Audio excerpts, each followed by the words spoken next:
Hey guys, today I'm going to tell you how to fix update failed to install in Samsung Galaxy A17, A37 or A57. If you're using Galaxy A17, A37 or A57, you're facing the issue that your phone's update is not downloading or is not installing. So let's see some possible fixes for this.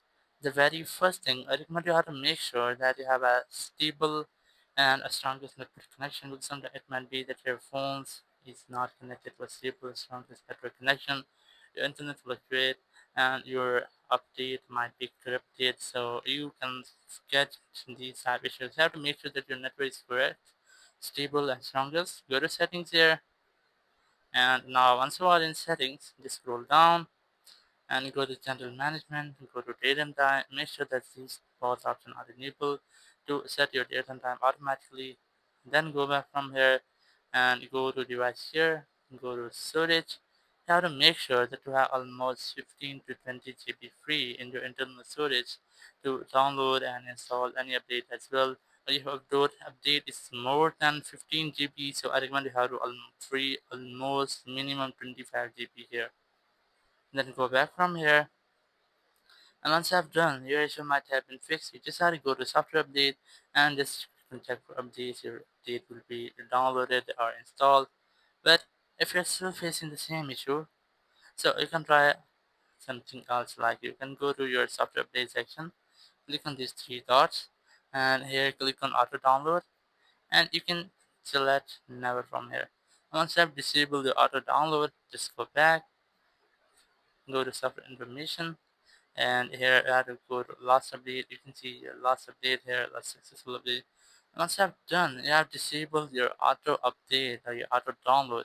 Just scroll down, click on this power icon, click on restart, and then click on restart again, so your phone will be restarted. And once your phone has been restarted, your downloaded software update might be removed from your phone. Or you can also try to cancel your update by yourself and then restart your phone. So once you have canceled your downloaded update and restarted your phone will be refreshed. After doing that, I recommend you have to go to developer options. You don't try to manually update your phone. Go to developer options. If your developer options are not enabled, I'm gonna disable them, and here go to about phone, go to software information. You might see bill number here, and just click on this. Make 7 clicks on it. It's 1 2 3 4 5 6 and 7. Click OK from confirmation message.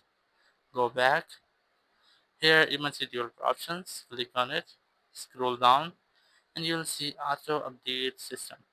Enable this. Now once I've enabled, just go back, scroll in the control center, click on power icon, click on restart, and click on restart again. So once your phone has been restarted, if you have enabled your auto update system, after restarting, it will automatically search for an latest update, download it, and install it. So once update will be installed, you might be informed to make a restart to make changes on your phone, or af- after installation restart will be performed, so then your phone will be completely restarted, completely updated. You might not get this issue again. Thank you very much for watching the video. Until next video, bye bye.